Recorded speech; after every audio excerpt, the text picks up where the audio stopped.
नमस्कार मित्रों, मैं आप सबके अपने YouTube चैनल हिंदी साहित्य सागर पर स्वागत करती हूँ।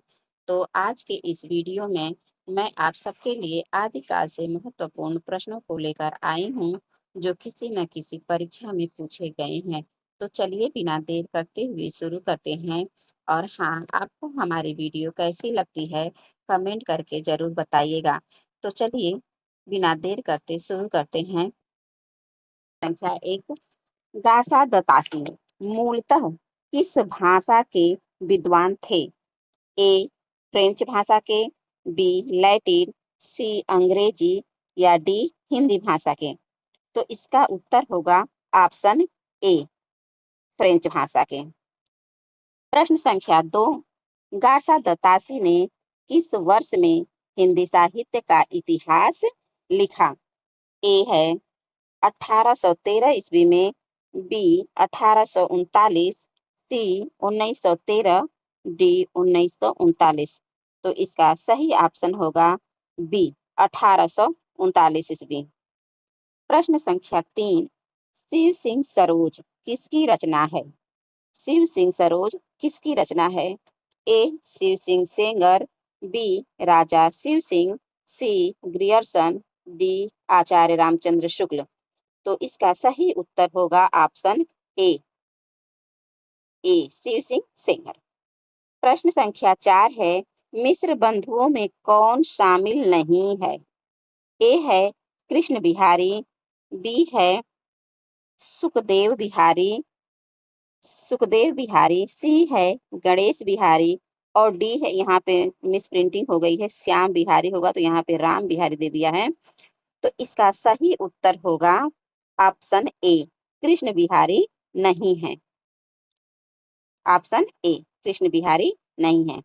प्रश्न संख्या 5, मिश्र बंधु विनोद का प्रकाशन वर्ष? तो ए है 1923, बी है 1928, सी 1913 या डी 1933। तो इसका सही आंसर है ऑप्शन सी 1913 ईस्वी। प्रश्न संख्या 6 है, रामचंद्र शुक्ल ने हिंदी साहित्य का इतिहास कब लिखा? ऑप्शन ए है 1919, बी 1929, सी 1939, डी 1949। तो इसका सही उत्तर होगा ऑप्शन बी 1929 ईस्वी।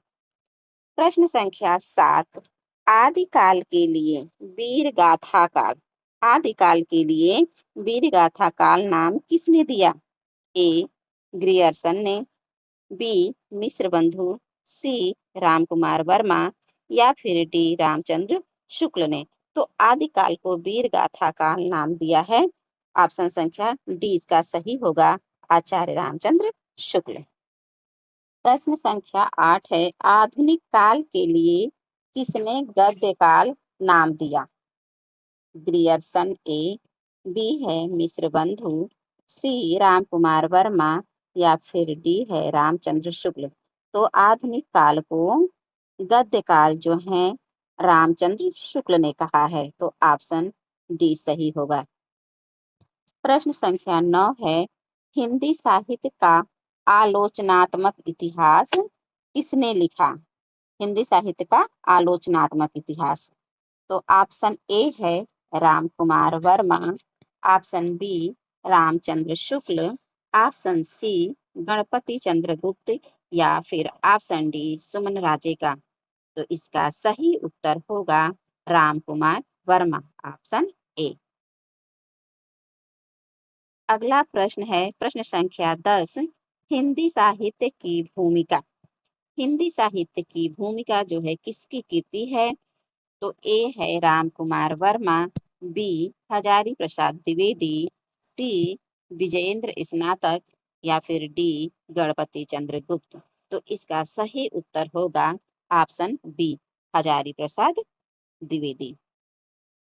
प्रश्न संख्या 11 है, हिंदी साहित्य का आदिकाल हिंदी साहित्य का आदिकाल किसने लिखा है?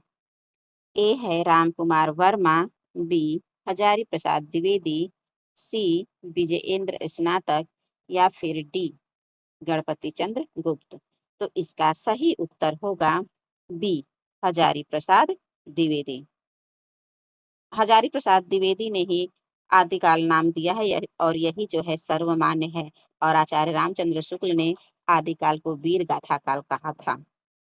प्रश्न संख्या 12 है, हिंदी साहित्य का दूसरा इतिहास।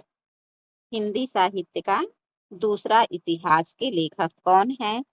ऑप्शन ए है बच्चन सिंह, बी ब्रजरत्न दास, सी मोतीलाल मिनारिया, डी है मैनेजर पांडे। तो इसका सही उत्तर होगा बच्चन सिंह, यानी ऑप्शन ए। अगला प्रश्न है प्रश्न संख्या 13 कि हिंदी साहित्य और संवेदना का विकास। हिंदी साहित्य और संवेदना का विकास किसकी रचना है? ऑप्शन ए बच्चन सिंह है, बी नगेंद्र, सी रामस्वरूप चतुर्वेदी, डी मिश्र बंधु। तो इसका सही उत्तर होगा ऑप्शन संख्या सी रामस्वरूप चतुर्वेदी। अगला प्रश्न है हिंदी साहित्य का अतीत। हिंदी साहित्य का अतीत किसकी रचना है?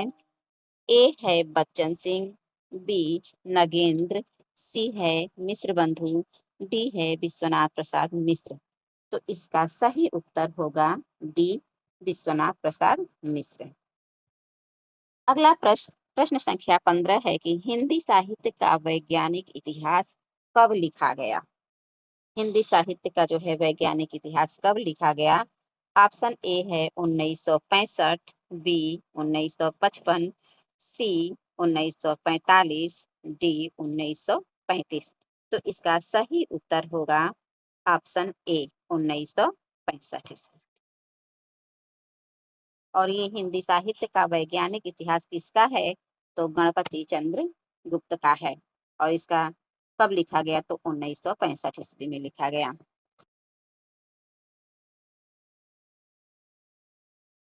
प्रश्न संख्या 16 हिंदी साहित्य का इतिहास दर्शन। हिंदी साहित्य का इतिहास दर्शन का लेखक कौन है? ए है सूर्यकांत शास्त्री, बी नलिन विलोचन शर्मा, सी नगेंद्र, डी भागीरथ मिश्र। तो इसका सही उत्तर होगा ऑप्शन बी नलिन विलोचन शर्मा। इसको हम ट्रिक के माध्यम से भी देख सकते हैं। तो देखिए हिंदी साहित्य का इतिहास दर्शन, अगर हम किसी का दर्शन करते हैं तो कैसे करते हैं? अपने नेत्रों से ही किसी को देखते हैं ना, किसी का दर्शन करते हैं। तो यहाँ विलोचन जो है नेत्र का पर्यायवाची शब्द है। तो विलोचन से हम समझ लेंगे दर्शन। दर्शन कैसे करते हैं? अपने विलोचन से, नेत्र से। तो इस तरह से कोडिंग करके हम इसको याद कर सकते हैं कि हिंदी साहित्य का इतिहास दर्शन तो नलिन विलोचन शर्मा। प्रश्न संख्या 7 आदिकाल को संधि काल एवं चारण काल। आदिकाल को संधि काल एवं चारण काल नाम किसने दिया? तो ऑप्शन ए है राम कुमार वर्मा, ऑप्शन बी है ग्रियर्सन, ऑप्शन सी मिश्र बंधु और ऑप्शन डी है गणपति चंद्र गुप्त। तो इसका सही उत्तर होगा ऑप्शन ए राम कुमार वर्मा। इसको भी हम कोडिंग से देख सकते हैं कि संधि काल एवं चारण काल। ठीक है, तो आजकल इन दिनों दशहरा का दिन चल रहा है, तो इसको हम कल्पना करेंगे कि जो रामचंद्र जी थे वो रावण से युद्ध कर रहे थे, तो रावण से कहे कि या तो तुम संधि कर लो या फिर मेरा चरण पकड़ लो, तुम्हें छोड़ देंगे। तो राम कुमार वर्मा रामचंद्र जी कहते हैं कि संधि कर लो, चरण पकड़ लो, छोड़ देंगे। तो संधि काल एवं चारण काल जो हो जाएगा राम कुमार वर्मा का। अगला प्रश्न है प्रश्न संख्या 18 है राजकुंवर। राजकुंवर किस काव्य का नायक है? राजकुंवर किस काव्य का नायक है? Option A Chandayan, B Padmavat, C Madhumalati, option D Mrigavati. Option D Mrigavati. तो इसका सही उत्तर ऑप्शन डी होगा मृगावती। आगे है प्रश्न संख्या 19 आदिकाल को किसने बीज वपन काल कहा है? आदिकाल को किसने बीज वपन काल कहा है? ऑप्शन ए है राम कुमार वर्मा, ऑप्शन बी है रामचंद्र शुक्ल, ऑप्शन सी महावीर प्रसाद द्विवेदी और ऑप्शन डी है मिश्र बंधु। तो इसका सही उत्तर होगा ऑप्शन सी महावीर प्रसाद द्विवेदी। प्रश्न संख्या 20 है, रीतिकाल को किसने अलंकृत काल नाम दिया? रीतिकाल को किसने अलंकृत काल नाम दिया? तो ऑप्शन ए मिश्र बंधु, option B Vishwanath Prasad Mishra, option C doctor Nagendra और ऑप्शन डी मिश्र बंधु। तो इसका सही उत्तर होगा ऑप्शन ए मिश्र बंधु। ये मिश्र बंधुओं में तीन आते हैं ना, श्याम बिहारी, सुखदेव बिहारी और जी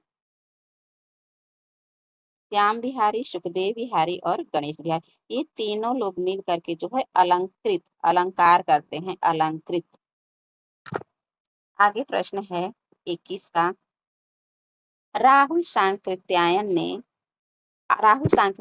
के अनुसार हिंदी का प्रथम कवि कौन है? प्रथम कवि पूछ रहे हैं किसके अनुसार? तो राहुल सांकृत्यायन के अनुसार ए ऑप्शन है सरहपाद, बी चंद्रबरदाई, सी स्वयंभू या फिर ऑप्शन डी शालिभद्र सूरी। तो राहुल सांकृत्यायन ने किसको प्रथम कवि माना है? तो इसका सही उत्तर होगा सरहपाद यानी ऑप्शन ए। प्रश्न संख्या 22 है, संधा भाषा का प्रयोग किसने किया? ऑप्शन ए है जैन, बी है सिद्ध, सी संत ने किया या फिर डी नाथ ने किया। तो इसका सही उत्तर होगा कि ऑप्शन बी सिद्ध ने किया।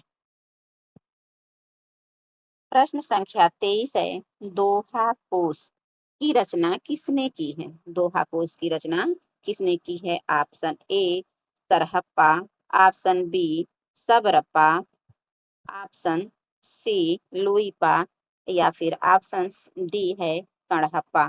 तो इसका सही उत्तर होगा ऑप्शन ए सरहप्पा। प्रश्न संख्या 24, देवसेन की रचना कौन सी है? देवसेन की रचना कौन सी है? ए है दोहा कोश है या फिर ऑप्शन बी चर्यापद है या श्रावकाचार्य है या भोगचर्या। सॉरी यहाँ पे मिस प्रिंटिंग हो गया है, यहाँ पे योगचर्या होगा, योगचर्या।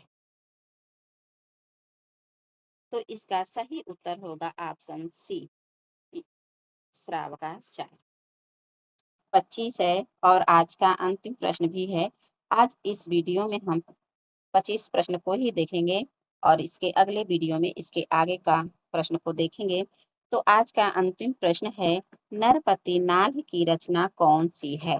नरपति नाल की रचना कौन सी है? ऑप्शन ए है Bisal Dev Raso, option B Kumar Raso, option C Parmar Raso, option D Prithviraj Raso.